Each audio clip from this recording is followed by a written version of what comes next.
Amen. So, let us now call our Sister Lina to give the message.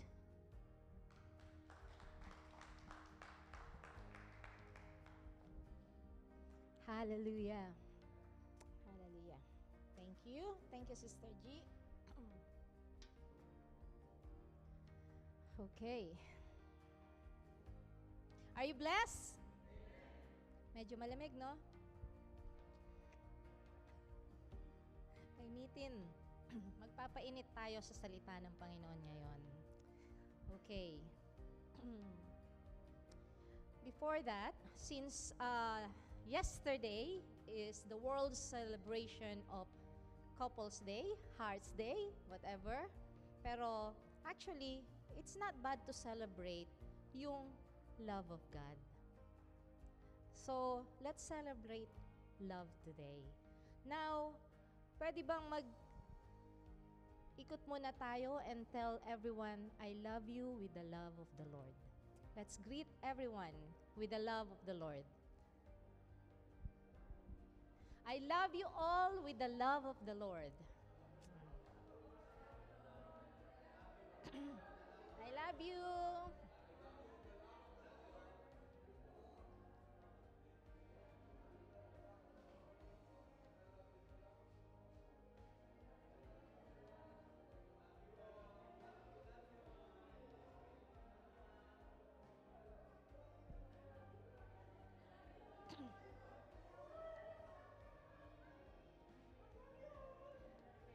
I love you all.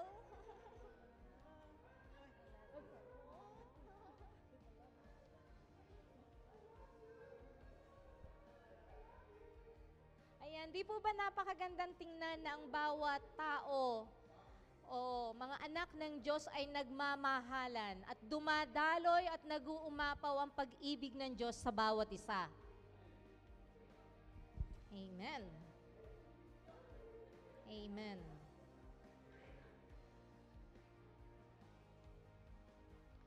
So we are celebrating love. Hindi natin sinaselebrate si Valentine's. May history si Valentine's at hindi natin yan tinatanggap para sa atin. But what we are celebrating is the love that comes from God and the love that overflows in our heart. Okay. So mga kapatid, are we ready? Amen. Okay.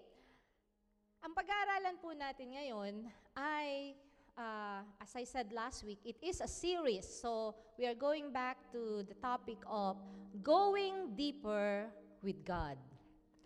And for those who didn't hear what we have studied last week, I just wanted to share the gist or the summary of it.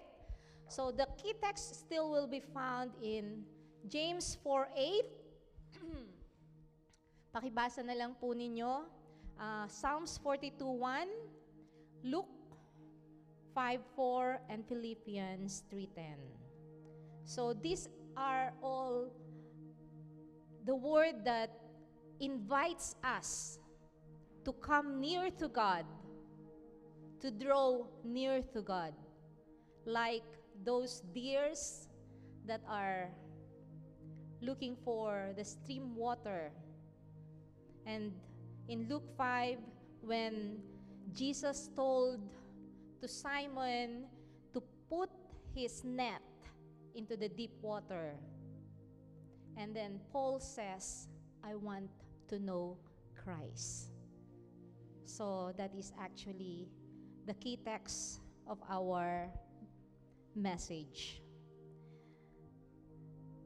So, last week, we did study about knowing God, and knowing about God is different thing. So knowing about God is deeper kasi talagang kinikilala natin siya in a deeper way rather than just I know God. But parang mga dito, kagaya ng example last week, na there are so many people na kilala mo lang by name. O kahit kilala mo pa sila sa kung saan sila nakatira, anong trabaho nila, pero iba pa rin yung talagang kilalang kilala mo sila. Na kilos parang, hindi pa bumubuka yung bibig, alam mo na yung sasabihin. Alam mo pag nagtatampo, alam mo pag nagagalit. That is how deep yung relationship and that is how deep yung pagkakakilala ng dalawang person na to. So, that is the difference. If you know God only by name, and if you know God deeply, that is something different. May pagkakaiba talaga. So, pinag-aralan din natin na comfort is an enemy of depth. Ibig sabihin, talagang yung mga comfort zone, pag nagstay lang tayo sa comfort zone natin, yung mga bagay lang na madali sa atin, komportable tayong gawin, hindi tayo makaka-go deeper. Why? Kasi going deeper is not easy. Madali ba ang mag-dive? Hindi. Mas madali ang nandun ka lang sa shore. Naglalaro ka lang ng tubig, hap-hap ka lang, madaling gawin yon. Pero diving, hindi ganun kadali. So that's why comfort is the enemy of depth. Kasi kung gusto nating maging deeper ang pagkakilala natin sa Diyos, we need to choose to get deeper with God. It is intentional. And when we say intentional, maraming comfort zone tayo na kailangan nating iwan. Kagaya ng ganito, ang gandang mahiga na lang, pagod kagabi, puyat, pagod sa trabaho, ang sarap na nasa kwarto, mahiga, magkulubong sa duvet, pero we choose to go deeper. We chose to come here at maramdaman natin, makasama natin ang ating Diyos. So, comfort is the enemy of depth. And in James 4:8, sabi nga, draw near to God and He will draw near to you. So, mga kapatid, it is a promise that when you push yourself, talaga kasing kailangan nating i-push. Kailangan nating lumapit sa Panginoon para maranasan natin yung buong pagpapala niya. Okay. And now, itutuloy po natin ang ating pag-aaral about going deeper with God. We will elaborate more. What does it mean to go deeper with God? So, I have 4 points here that we are going to share. Pag-usapan natin. The first one will be going deeper starts with hunger. So, going deeper in Psalms 42:1, it says there, as the deer pants for the water brooks, so pants my soul for you, O God. So, sinong sumulat ng Psalms? King David. So, ganito din pala si King David. Diba? Kung imagine niyo, he is a king. He's a great king. Pero, nandun pala yung kanyang moment that naglolong din siya na makipagniig sa Panginoon in a deeper way. So, how much more tayong mga simpleng tao lang? Diba? How much more? So, as the deer pants for the water brook, so pants my soul for you, O God. And actually, ang pinakamagandang example lang naman dito is kung nakaranas na kayong mauhaw. Diba? Pag nauhaw kayo, tanungin ko kayo, sino ang mas maraming maiinom na tubig doon sa nauuhaw o hindi nauuhaw? Nauuhaw. Definitely. Pag nauuhaw ka, sometimes yung isang basong tubig, kulang pa. Pero pagka yung you just wanted to drink water, just sip or because nanunuyo lang yung ano mo and you just need to have a drink. Sometimes hindi mo kayang ubusin yung isang basong tubig. So, tinuturuan tayo dito na if we want to go deeper, dapat meron tayong hungerness. Meron tayong nararamdaman na thirsty. Yung tayo ay nauuhaw. And this is intentional again. Hindi mo kailangang mawala sa Panginoon para ikaw ay maging hungry. Paano yun, Sister Lina? Paano ako magiging hungry sa salita ng Panginoon? Hungry in a way that you wanted to be intentional. You chose na mag-seek deeper ka sa mga salita niya. Yun yung ibig sabihin ng hunger na kaluluwa na hungry sa salita ng Panginoon. Hindi yung gutom na ako, yung ganong klaseng hungry. Okay? So, yun yung kaibahan. Ito, yung gutom na ako, that means hindi ka kumain, kaya ka nagutom. Pero yung sinasabi ditong going deeper starts with hunger. It is a choice. It is a choice that you want more. Yun. That you want bigger. You want something else. Yun yung hungry na sinasabi dito. Okay. Many people want God's blessing. Sino dito ang gustong i-bless ng Panginoon? Amen. But do you believe that there are some people also, they just want the blessing, pero hindi naman nila ginagawa yung kalooban ng Panginoon? Do you believe in that? Amen. Totoo po. A lot of Christians, we are called Christians, but sometimes, pumupunta tayo sa church, nakakalungkot palagi ko itong naririnig. We come to church just to be blessed. Tapos iba pa sasabihin, hindi ako na-bless sa nag-speak ngayon.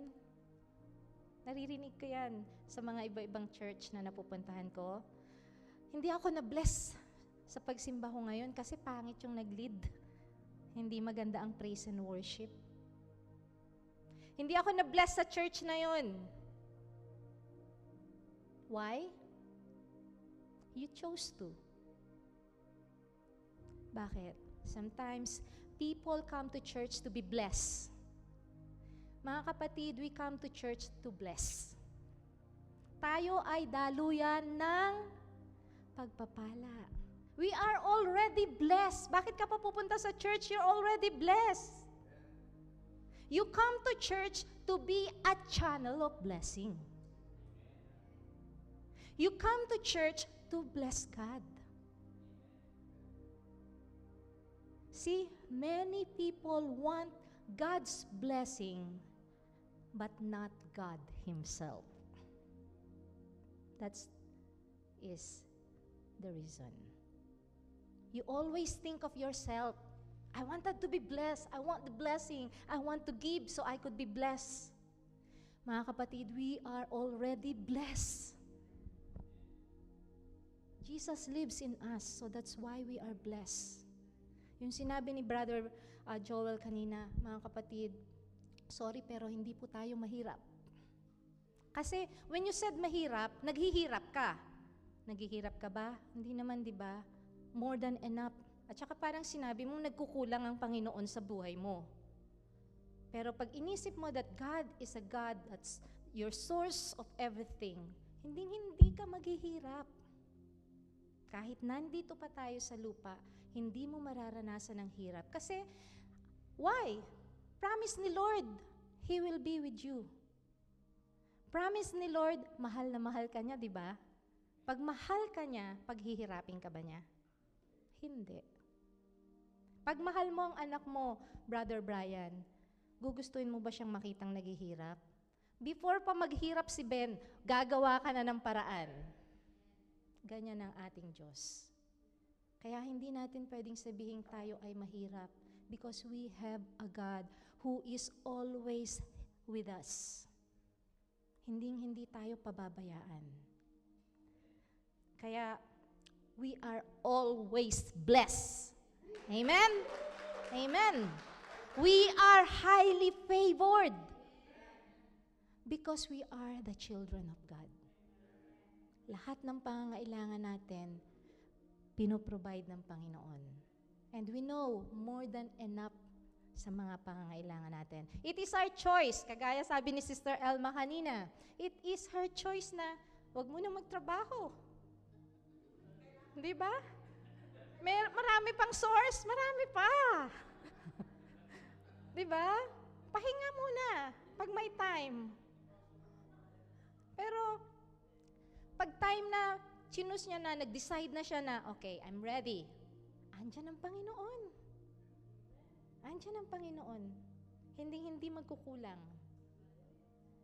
Kay Sister Dina, andyan agad. Ngayon pa lang, nakaprepare na yung trabaho para sa'yo. In Jesus' name. Andyan na yan. So, we are already blessed. Now, many people want God's blessing but not God Himself. If you know God deeply, hindi ka matatakot. If you know God deeply, hindi mo sasabihing mahirap ka. If you know God deeply, wala kang worry. Mag-worry ka man, normal, human being, pero right away, ang conviction ng Holy Spirit, sasabihin niya sa iyo, God is with you. So, we have to know God deeply para ang buhay natin ay palaging masaya, palaging may peace of mind. Kasi we know Him deeply. Our relationship with Him is deeper. Hindi lang yung, I know God who provides, kundi nararanasan mo that God provides. Yun ang deeper. Yung nararanasan mo sa puso mo, and you can tell the world, pinagpala ako. At patuloy na pinagpapala ng Panginoon. Amen? Amen. So, going deeper starts with hunger. So if we want and we choose to go deeper with God,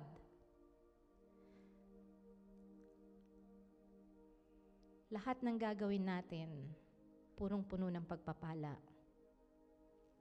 But unfortunately, there are some people that wanted peace without prayer. Ito yung, you don't drink deeply unless you're thirsty. And this is a real life truth na sometimes, naghahangad tayo na magkaroon ng payapang buhay. Hindi naman natin pinagpe-pray. Naghahangad tayo na maging maayos ang flow ng buhay natin. Walang problema. Hindi naman natin pinagpe-pray. Mga kapatid, sabi ni Lord, ask, and it shall be given. Although alam na ng ating Panginoon ang mga pangangailangan natin, we have to ask. And if we keep praying to God, we got more closer. Communication. In any relationship, communication ang pinaka-key para maging closer at maging solid ang relationship. Maging sa mag-asawa, maging sa pamilya, magulang, any kind of relationship. If you know how to communicate. What do I mean if you know how to communicate? Everyone could talk, but doesn't know how to communicate properly. What does I mean? Ano ibig sabihin? Pwede ko siyang sabihan, mag-usap kami ni Manang, pero yung mga deeper needs ko, hindi ko kayang sabihin sa kanya. So, hindi pa ganun ka-deep yung relationship. Pero sa asawa ko, whatever I am having in my heart, I could tell him. So, di ba magkaiba ang relationship? Magkaiba. We have relationship, pero yung communication, I can communicate with Manang, and I can communicate to my husband, pero magkaiba yung way of communication. So, ang tinuturo sa atin ng Panginoon, let's have that deeper communication in prayer. Meaning, ano man yung nasa puso mo, hindi ka mahihiya sa Panginoon na sabihin. Wala kang boundary. Wala kang iniisip na, Lord, or baka hindi mo na, alam mo naman kung ano yung gusto ko eh. Alam mo yung ganun? Hindi. Sabihin mo para malaman niya. Ganun din, i-apply natin sa mga relationship natin. If we are open sa mga relationship natin, magkakaunawaan kayo. Kaya pala nagagalit sa akin si Chris. Sinabi niya ang kulit ko. Yun pala yun. Naglalambing lang naman pala ako. O at least nasabi ko sa kanya, hindi ako nagkukulit, naglalambing lang ako. O di maiintindihan niya ako. O di ba? Magkaiba ang interpretation namin doon sa reaction ko. Sa kanya, ang kulit-kulit ko. Pero ako, ang nasa isip ko, naglalambing lang ako. Nagagalit siya sa akin. Tapos, ako din nagagalit sa kanya kasi hindi niya tinatanggap yung paglalambing ko. Pero kung alam niya na naglalambing ako, he will understand. At kung alam ko na yun pala yung iniisip niya, we can talk about it. So that is communication. That is communication. Ganun kahalaga. Huwag natin i-assume. Kaya tayo tinuturuan ng Diyos, don't assume that I know everything about you. Yes, I do. Sabi ng Panginoon. I do know, but I want to hear. Kasi palaging may choice tayo. Ayaw ng Panginoong hadlangan yung choice natin. Kaya, now, kahapon, Couples Day, mga kapatid, kung meron kayong mga nasa puso, huwag kayong mahiya na sabihin sa mga asawa nyo, sa mga boyfriend nyo, sa mga girlfriend nyo. Huwag niyong ikahiya para mas lalo kayong magkaunawaan. Ganun lang yun. Lahat nadadaan sa mabuting usapan. Hindi sa mabote, ha? Mabuting usapan. So, that is going deeper. Closeness without commitment. So, it says here, but depth starts when your heart says, God, I don't just want help, but I want you. So, palaging ang sentro ang ating Diyos. Siya lang, wala nang iba. Kasi sabi nga, di ba, everything, pag ang presensya niya nasa iyo, lahat yan magfa-follow. Hindi ka magkukulang. Amen. Another life example. Think about marriage. Sometimes kasi, para kasing nagiging routine ang buhay. Okay. What do I mean routine? Okay, let's have dahil araw naman ng mga puso kahapon about relationship. Think about relationship, marriage or any boyfriend or girlfriend relationship, friendship, whatever. If you want to get to know each other, you need to be open. Sabi nga kanina ni Karen, walang boundary. Ngayon, nagsama na sa loob ng bahay. But time comes, sometimes, married couple can live in the same house, eat at the same table, and still grow distant. Do you believe in this? Yes. Bakit? Kasi sometimes, may nasabi yung isa, nagtampo, hindi pinag-usapan. Anong nangyari? Cold shoulder. Parang walang nakikita, dadaan-daan. Nangyayari yan? Nangyayari yan, deadma. So how will that kind of relationship grow deeper? Kung walang communication. You need to communicate. Not just communicate, but properly communicate. And it's the same thing sa ating pananampalataya. Church becomes a routine. Parang pupunta ka lang din sa church because it's Sunday and you know it's Sunday, you have to be in the church. Sometimes, yung mga prayer natin, nagiging rush. Kung ano na lang yung pinag-pray kahapon, yun din yung prayer ngayon. Sabi ko nga last week, di ba? You don't need to pray long. You don't need to pray na yung mga words mo ay napakaganda. Ang gustong marinig ng Panginoon, yung prayer mo na may pananampalataya. Yun yung mahalaga. And when you pray with faith, taos sa puso mo, lalabas talaga yung salita na kailangan mong sabihin. Hindi mo nasasabihin pa yung kung ano-anong mga kasi galing sa puso mo eh. Kung ano talaga yun, nasa puso mo, yun lang yung words na lalabas. Pero kung ikaw ay show off at nagpapakitang gilas na magaling kang mag-pray, ay kung haba ng prayer, ang dami ng pray na words na nasabi. Pero simple lang yun nasa puso. Simple lang yung nais ng puso na sabihin sa Panginoon. Prayer become rush. Prayer becomes a routine. Kung ano yung pinag-pray kagabi, kahapon, kanina, yun na lang yung nagiging prayer. Sometimes, mas effective yung prayer na, Lord, I need you now. Kailangan kita ngayon kasi may exam ako.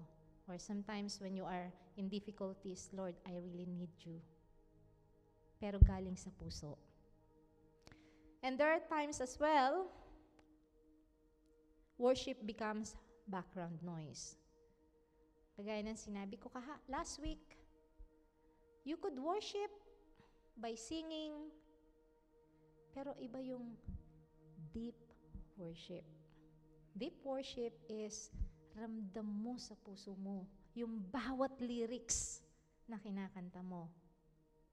We can worship without songs, without the instrument. Yes, we could. But those instruments and those lyrics that we sing, those are tools. Kasi sometimes we're out of words. Even me myself, hindi ko alam kung ano yung gusto kong sabihin sa Panginoon. But pag nakikinig ako ng music, yun yung gusto ko palang sabihin sa Panginoon. Kaya nga mga worship leader, very vital ang responsibility nyo sa pagpili ng mga kinakanta sa loob ng church. Kasi those lyrics, those songs that you are going to line up, magdadala sa mga kaluluwa sa paanan ng Panginoon. The main responsibility of a worship leader is not just to sing here and perform. Tapos na, that's it. The main responsibility of a worship leader, kaya ka tinawag na worship leader, just the word worship leader, you will lead people into worship. You will not just lead them na mapakanta mo sila. Kailangan ma-discern mo that they are worshiping. Pero paano ma-discern yun? From you, kailangan mag-start yung deep worship. You need to prepare your heart. Kasi sa puso mo, magpo-flow ang anointing ng banal na spirito. Amen? Amen. So God doesn't want to be part of your schedule, but He wants to be part of your life. So, wag nating ibigay sa Panginoon yung mga leftover time natin. Magpe-pray ako mamaya na pagka inaantok na ako. Set a time for God. Set a time, a meeting time. And that means, pag nag-set ka ng time, you're giving importance. Di ba? Ganun naman yon. Kaya ka nga nag-aano ng mga appointments sa mga tao eh. Kasi para sa kanila yon. Pero yung mga leftover lang na pag inaantok na ako or kung may time ka lang na mag-pray, nakausapin siya, or pag Sunday lang, doon ka lang nagpe-pray. Let's make God as part of our life. Kausapin natin siya. At nandyan lang naman siya. Hindi siya mahirap kausap. Okay, next. The deep requires trust. Faith isn't knowing how, but it's trusting who. So, sa pananampalataya daw, hindi kailangan yung alam mo kung ano yung pinananampalatayanan mo.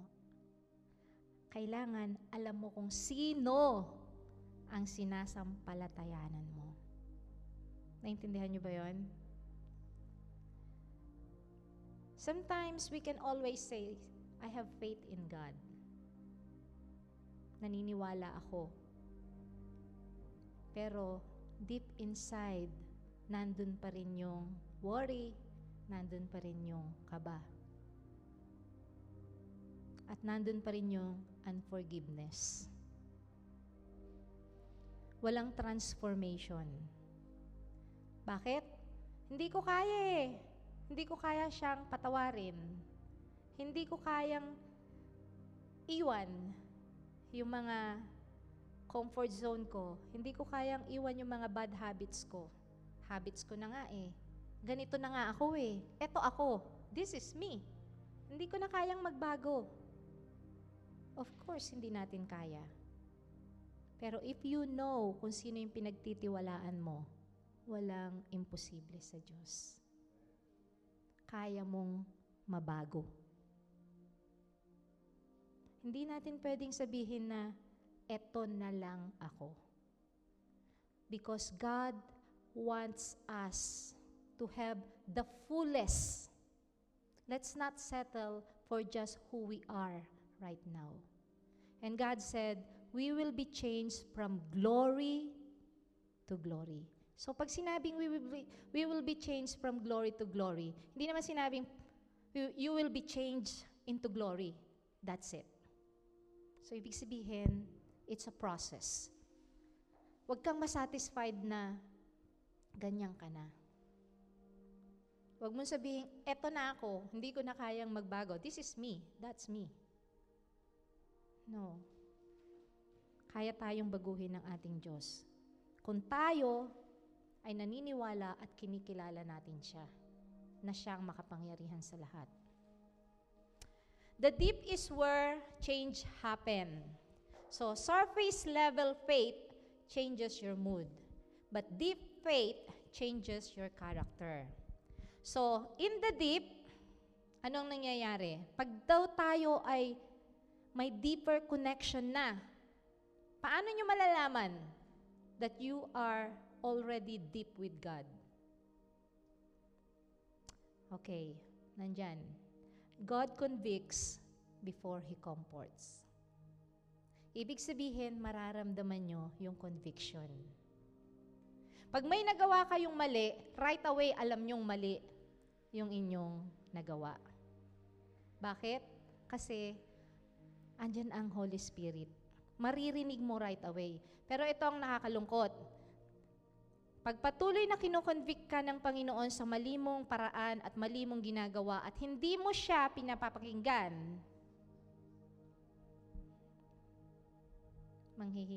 ano doon? Ano mangyayari? Tatahimik ang Holy Spirit. Hindi ka naman niya iiwan eh. Andyan lang siya. Mananahimik lang siya. It's your choice. Ayaw mo magbago. That is your choice. Sinabi ko na mali yung ginagawa mo.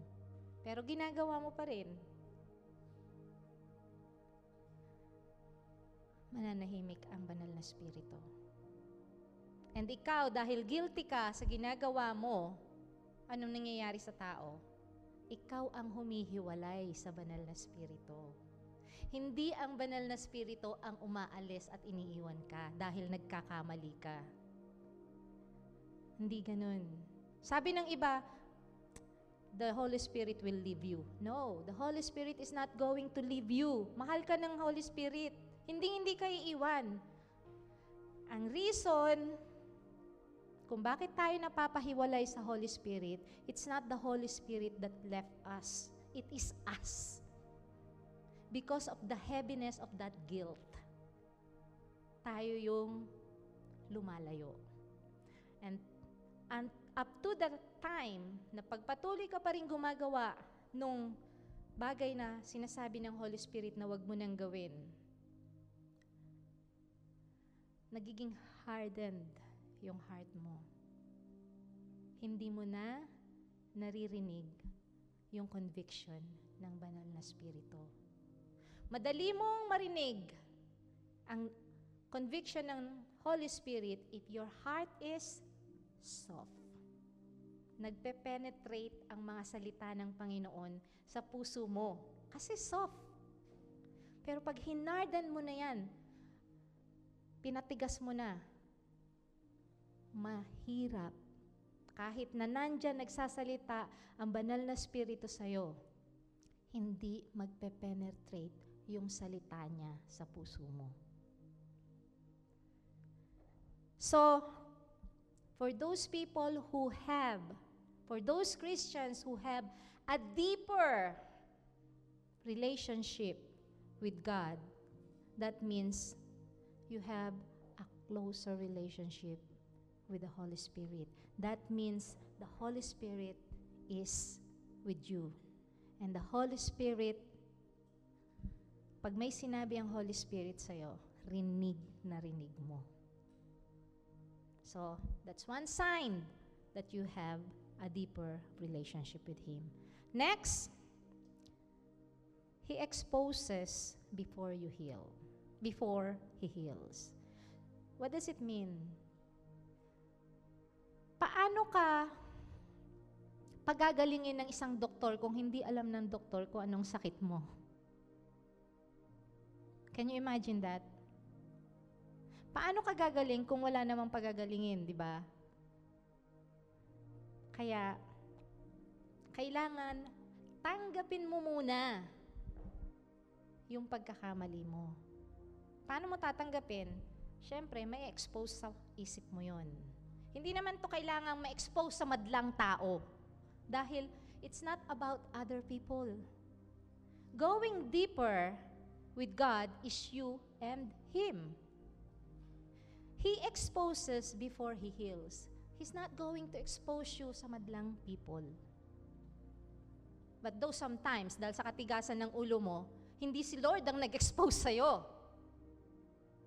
It's yourself. That is the consequence of what you're doing. Kaya ka na-expose. Pero with God, hindi ka niya expose. He is a loving God.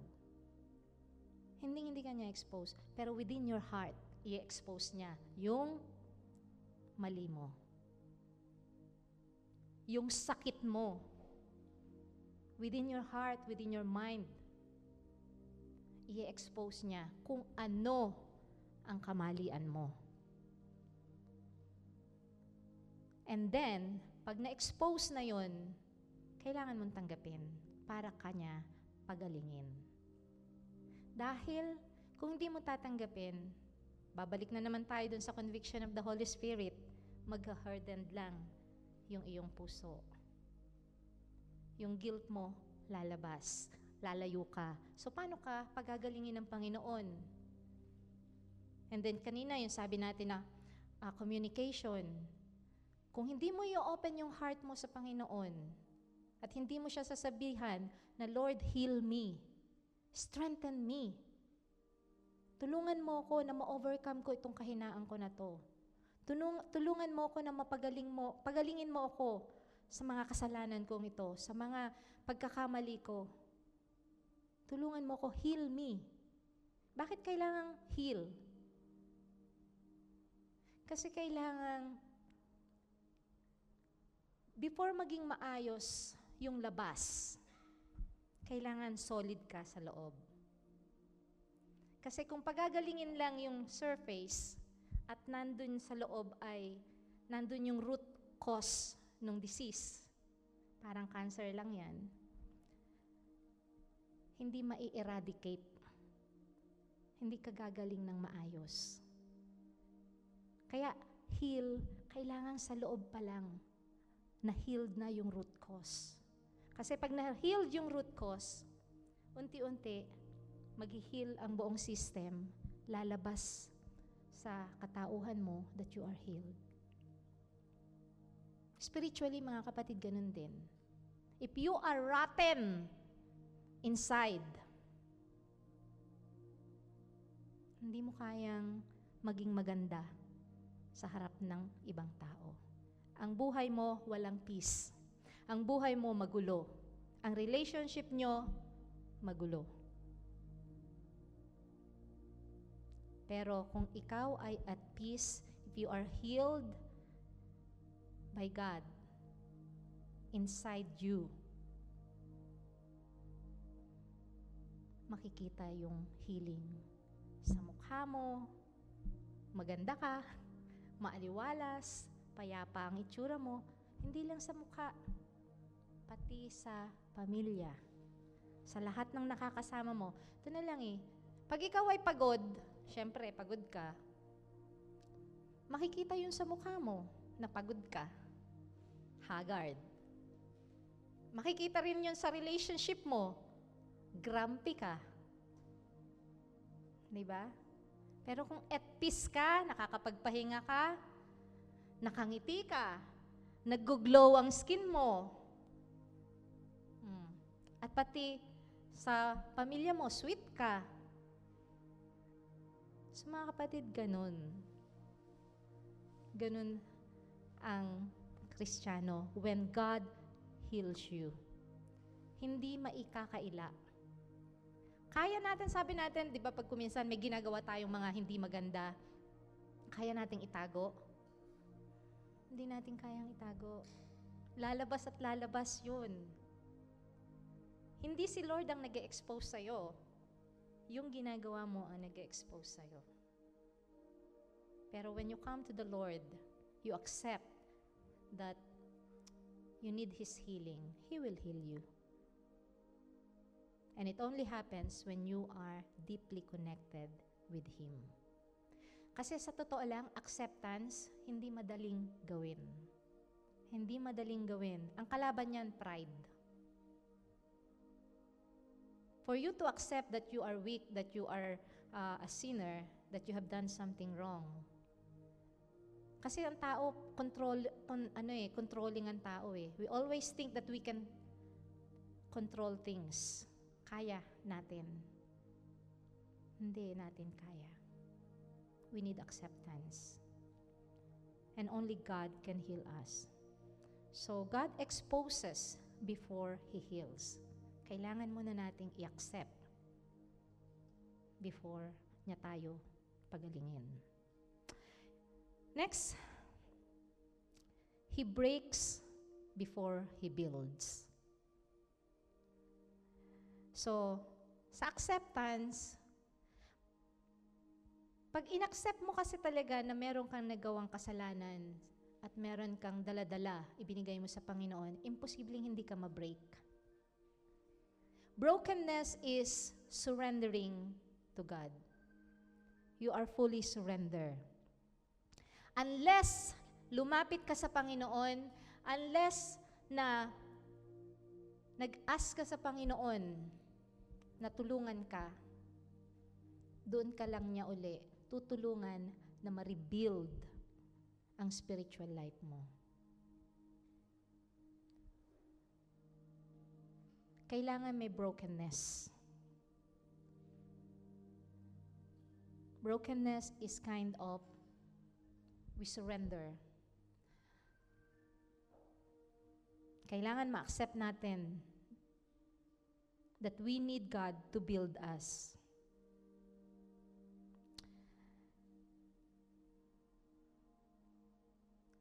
But this is one thing.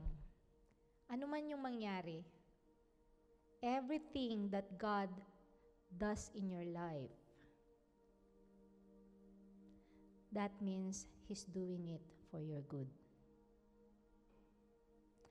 And once you ask Him, and once you accept Him, truthfully, sa puso mo, sa buhay mo, doon pa lang lalabas ang transformation. Kahit kami dito na nagsasalita, kung hindi nyo tatanggapin yung mensahe ng Panginoon sa inyo, walang transformation.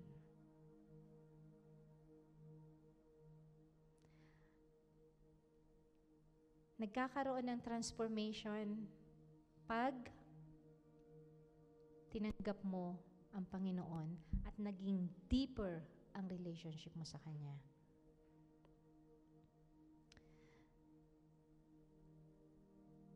You need to experience God for you to say that you have a deeper relationship with God. And this is not everyone could experience. As I said, maraming Kristiyano nagpupunta sa church and they always say hindi sila nag-grow kahit saan kang church magpunta. Pag hindi ka nag-go deeper with God, you will never ever grow. Si Lord lang ang magpapalago sa'yo. It's not me, it's not the worship leaders, it's not anyone. To grow spiritually, you have to grow your relationship deeply with God. Amen. So, the rewards of going deeper. Ngayon, alam na natin kung ano yung mga signs ng you have a deeper relationship. Pag may deeper relationship ka, you can easily hear the Holy Spirit when He convicts you. And you can accept that you are a sinner easily without pride, and you humbly bow down to God and God heals you. Yun yung mga signs. And you can easily be broken. Before that pala, before sa reward, brokenness as well. Sometimes nakikita nyo ba yung pag nag-worship ka, hindi mo maiwasang umiyak ka? That is sign of brokenness. Bakit? Nararamdaman mo siya talaga eh. Hindi ka umiiyak dahil may problema ka. Nararamdaman mo siya sa puso mo. And that is sign that you are deeply connected with God. Yung puso mo, hindi umiiyak dahil sa bigat, kundi dahil sa pasasalamat. Dahil sa pagmamahal mo sa Kanya. At nararanasan lang yan ng tao sa mga deep worship. Di ba? Mararanasan mo yan pag ikaw ay deeply na nag-worship sa Panginoon. Pero syempre, kung ikaw ay having a deeper relationship with God constantly, kahit saan yan, sometimes narinig mo pa lang yung kanta, umiiyak ka na, kasi nakarelate ka kaagad eh. Hindi mo na kailangang mag-go down deeper pa kasi deep ka na. Sometimes hindi lang tayo nagiging aware. Pero for those kind of thing, yun yung mga signs na we are deep with God. Okay, so balikan ko. The reward of going deeper. So what are the reward? Example, si Peter, when he obeyed Jesus Christ, when Jesus said to Peter that ilagay mo yung net mo sa deeper water, doon lumabas yung miracle. Ito yung story ng si Peter, kasama niya yung kanya, si James at saka si John, all night sila na nag-fish. Hindi pa nila kilala nito hindi pa nila nakakasama si Jesus Christ this time. Kasi dalawang story din to eh, yung nagfi-fish sila na overnight tapos walang ma-fish. Pero ito yung nung tinawag sila ni Jesus Christ. Ang sabi ni Jesus Christ, nakita nila siya sa shore. Meron ba kayong huli? Sabi niya ganun. Sabi nila, magdamag kami na nandito pero wala kaming huli. Yun ang sigaw ni Peter. And then, sumigaw si Jesus Christ na nasa shore siya. Sabi niya ganun. Go. Ihulog mo yung lambat mo sa malalim na tubig. Hindi nag-alinlangan si Peter, inihulog niya. What happened? Miracle happened. Yung net niya, mabiyak-biyak sa sobrang dami ng huli. So, ano yung matututunan natin dito? We have to obey. We have to obey God. The reward of going deeper is your faith grows. Yung pananampalataya mo, lumalago. Kaya walang magsasabi na hindi ako lumalago spiritually kung ikaw ay nakakonect sa Panginoon. Masasabi mo lang yan pag malayo ka sa Kanya. Para namang sinabi mo na hindi ka pinalalago ng Panginoon, kasama mo siya araw-araw. Will that happen? Pag kiniklaim mo that you are living with God, kasama mo ang Diyos sa buhay mo, may pagbabago. Pag nagbabago ka, may paglago. So, faith grows when you are deeply connected with God. And next, your discernment sharpens. May makita ka lang sa billboard, alam mong nangungusap sa'yo ang banal na spirito. May mga pangyayari lang sa TV, kahit nanonood ka lang ng TV, may pangyayari doon.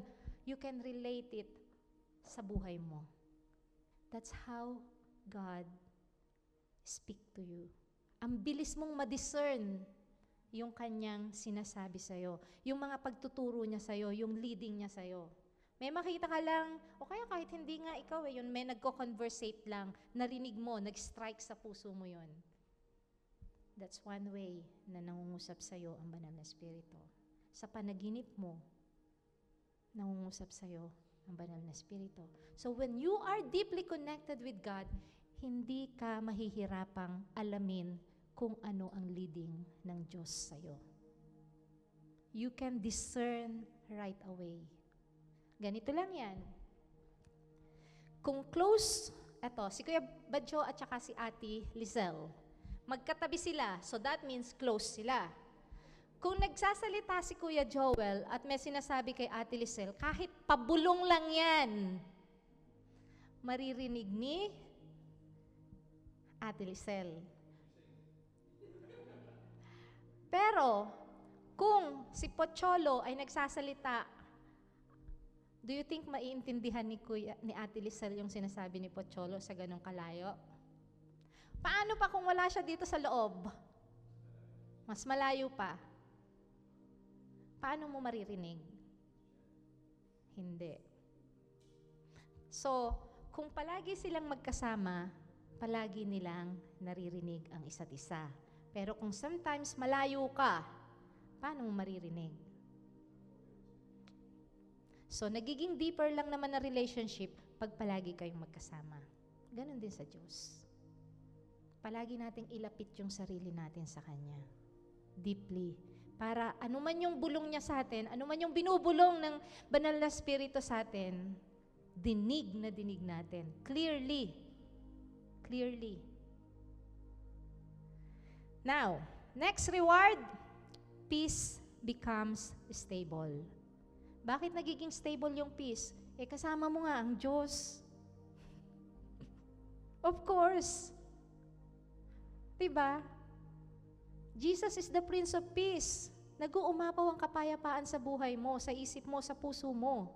Dahil kasama mo siya, unless lumabas ka o lumayo ka. So that's the reward. Kung gusto nyo na mabuhay sa kapayapaan, stay deeper with God.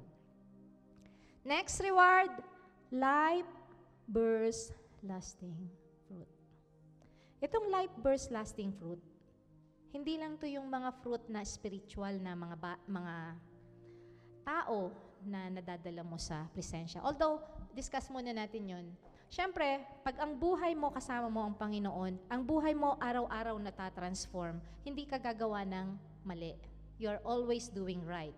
Pag ikaw ay gumagawa ng kabutihan, pagkasama mo ang Panginoon, hindi mo iniisip ang sarili mo. Mawawala ang selfishness sa'yo Kasi, iko-convict ka palagi ng banal na spirito to love and serve other. Yun ang magiging leading niya sa'yo. At pag yun ang ginagawa mo, kahit nasa trabaho ka, Di ba makikita ng mga kasama mo yun? O wag nang lumayo sa loob ng bahay. Pag nasa iyo ang banal na spirito at may deeper relationship ka, hindi mo aawayin ng asawa mo.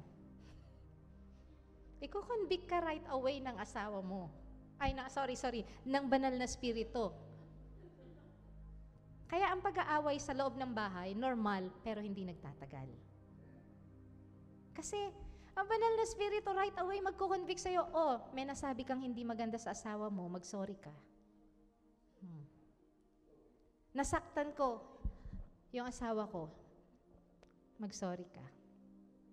Kaya magiging harmonious ang pagsasama nyo. Kaya sinasabi na yung burst lasting fruit, yung pamumuhay nyo, magiging abundant. Hindi lang siya financially. Mismong yung relationship nyo, abundant in love, in peace, in harmony. Pero, syempre, pagkasama mo ang Diyos, sabi ko nga kanina, hindi tayo maghihirap. Kaya abundantly, financially, tanggapin natin, we are blessed. Overflowing ang blessing ng Panginoon.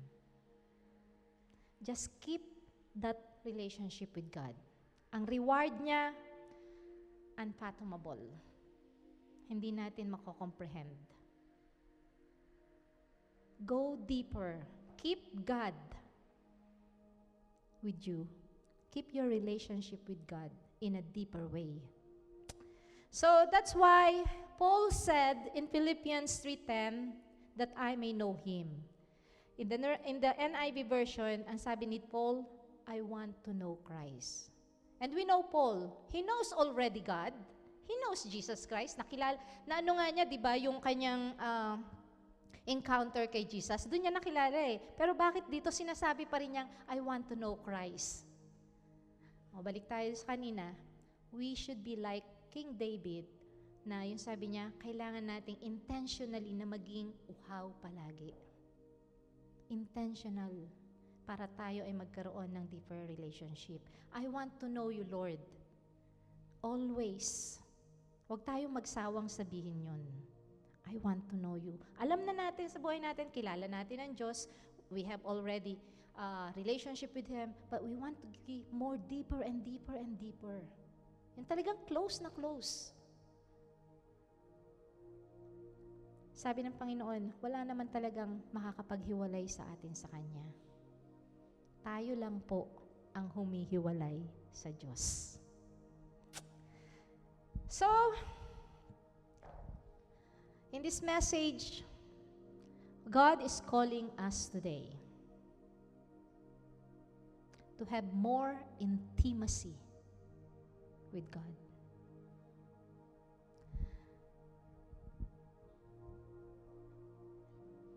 Kung nararanasan na natin ang pagpapala ng Panginoon sa buhay natin, kung sinasabi na natin that we are growing spiritually, kung alam na natin sa buhay natin, kasama natin siya,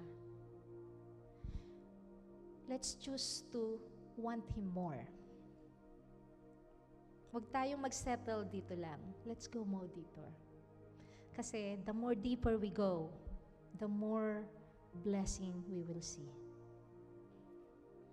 The more abundance we will experience if we go more deeper. Just like in the ocean. Sa ilalim ng ocean, maraming magagandang creature. Hindi mo makikita yon kung hindi ka magda-dive. So, sabihin naman natin, mahirap mag-dive, hindi ako marunong. Spiritually, God is with you. If you know Him, if you see that He is your God, anumang hamon o lalim ng mga problema, mag-dive ka. Huwag kang matakot. Andiyan ang Panginoon kasama mo. So God is calling us right now to go deeper to Him. For you to be able to experience peace and the powerful miracles of Jesus Christ in your life. Expect more. Yan ang gusto ng Panginoon. Expect more of Him. Expect more abundance. Expect more peace. Kasi parang sinasabi mo pagka hindi ka nag-expect sa Kanya, ganun lang siya. Expect more kasi He is a powerful God. Pag sinasabi mong He can do anything, that means anything. He can do everything. So expect more. Don't settle for less. Huwag kang makontento sa ganito lang. Go deeper with God and you will see more of His blessing. And you will experience more of His love. Amen? Amen. So, if you desire to go deeper with God, let's go deeper in prayer. Let's go deeper in studying His Word. And let's always surrender. Surrender to God. And tell to God, huwag tayong mahiyang sabihin sa Panginoon, Lord, I want you and I need you. Kailangan kita sa buhay ko. So take me deeper and draw me closer to you. If you are blessed in this message, shall we all stand and let's sing song to the Lord. Let's sing, Draw Me Close to You.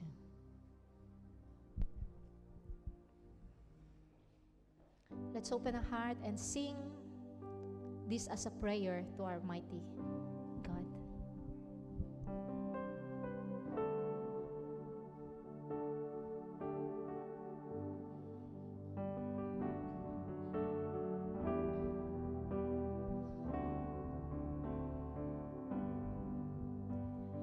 Draw me close to you.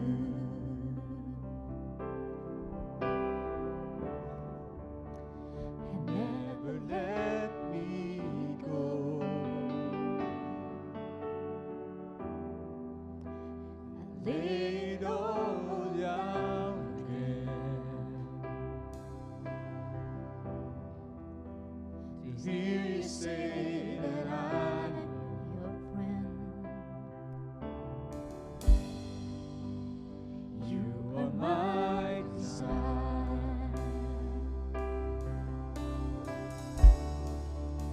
And no no one one else will.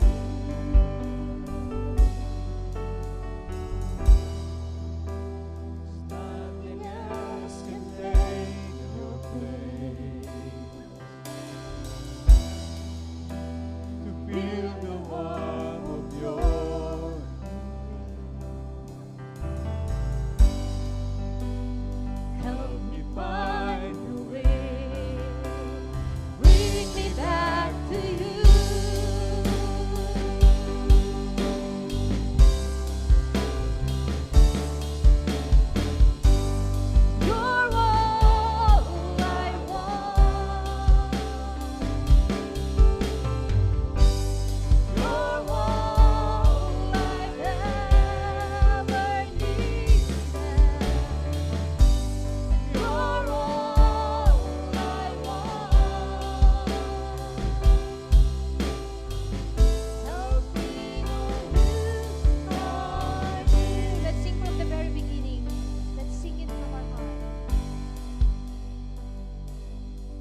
You're all I want.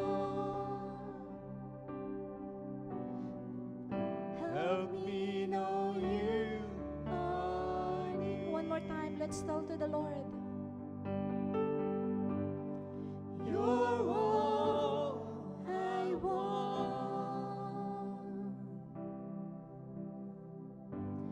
You're all I've ever needed. You're all I want. Help me know you are. For the last time, let's tell to the Lord. You're all I want. You're all I've ever needed. You're all I want. Help me know you are near. Help me know you are near. Help me know you are near.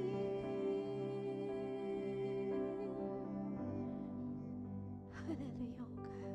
Hallelujah. Oh, hallelujah, Lord.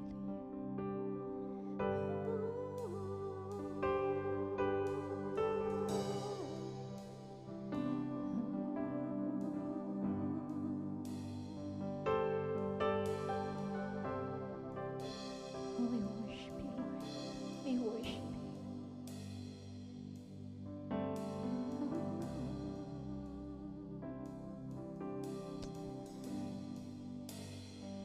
Father God in heaven, we worship you. We worship you.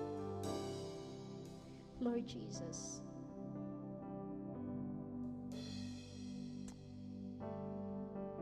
thank you for your presence, the Holy Spirit. Lord, we pray that every words that you have told us today, we pray that may you implant it deeply in our heart, O God. Help us to go deeper with you, O God. Open our senses, O God, our ears, our heart, our mind, to hear your words, O God, to hear your leading. Right now, O God, we come before you with a humble heart. Break us right now, O God. We surrender everything unto you, O God. We want you to take deeper our life with you. We may not know what is coming tomorrow, but one thing we are sure of: you are with us. And we claim that if you are with us, peace in our life is stable. Blessing after blessings is upon our life. Miracles upon miracles will shine in our life through you, Jesus. Favor upon favor. Triple portion of anointing will be upon your people, O God. Help us to draw near deeply, O God.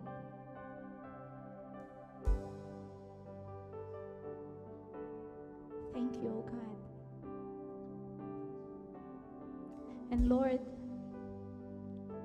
if sometimes we are settling for less, teach us to to settle for more. And we pray that constantly stir our hunger for you. Break our comfort. Remove our fear. Teach us, O God, to seek more of you. Not just for blessings, but Lord, we want to have a deeper relationship with you. So draw us closer. Draw us closer to you. Take us deeper with you, O God. Thank you, Father God. Thank you, Jesus. Thank you, Holy Spirit. We give you praise. We give you glory. In Jesus' name we pray. Amen.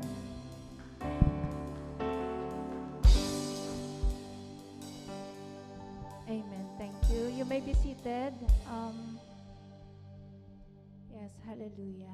First, I want to say, Heavenly Father, Lord Jesus, Holy Spirit, forgive me for saying the word poor.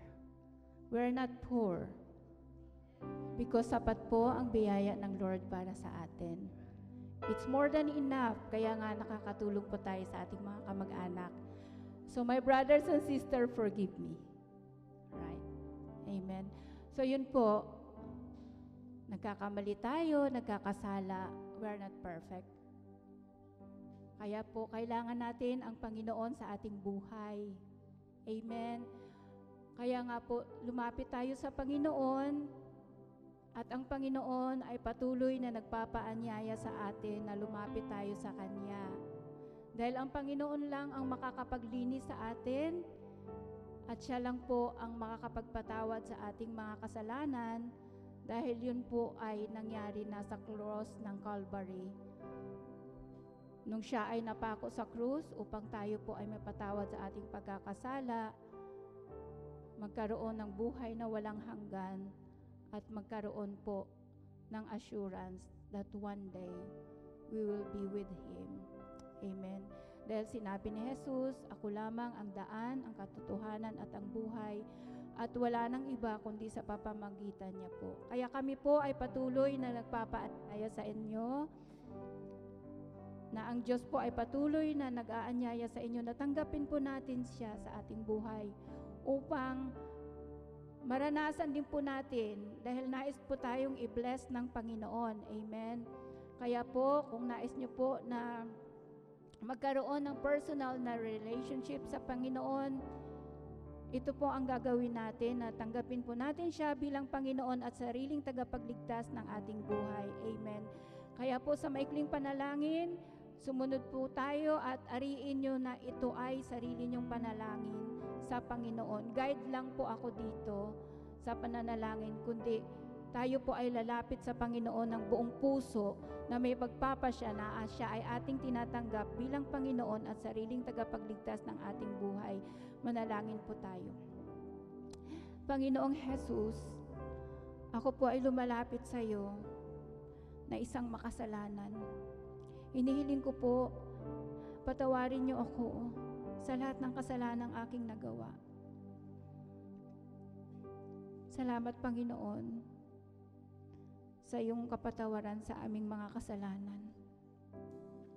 Ako po ay lumalapit sa iyo at hinihiling na pumasok ka sa aking puso at tinatanggap kita bilang Panginoon at sariling tagapagligtas ng aking buhay. Isulat niyo po ang aking pangalan sa aklat ng buhay. Tulungan niyo ako na ako ay lalago sa pagkakilala sa inyo at sa aking relationship sa inyo, Lord. Katulad po ng ibahagi sa amin, to good differ. Give us the desire. Give me the desire to know you more, to love you more, to serve you more. Help me. I need you, Lord. Bless me, O God, and guide me and be with me in my walk of life. Thank you, Lord Jesus. In Jesus' name, amen. Hallelujah. Lord, we lift you up, those people who accept you as their Lord and Savior of their life. Father, we pray that you would continue, Lord, to speak to them. Continue to give them, Lord, the hunger, Panginoon, sa iyong mga salita, O Diyos.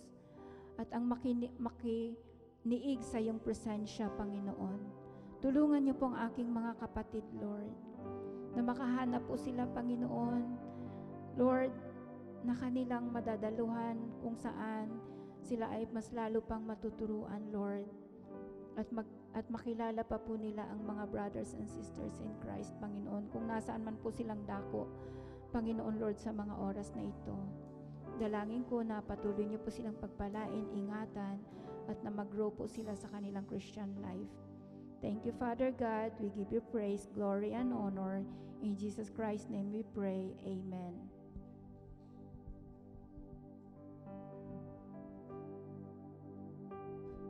Let's all stand up and let's sing the doxology. Praise God from whom all blessings flow. Praise Him, all creatures here below. Praise Him above, ye heavenly hosts. Praise Father, Son, and Holy Ghost. Amen.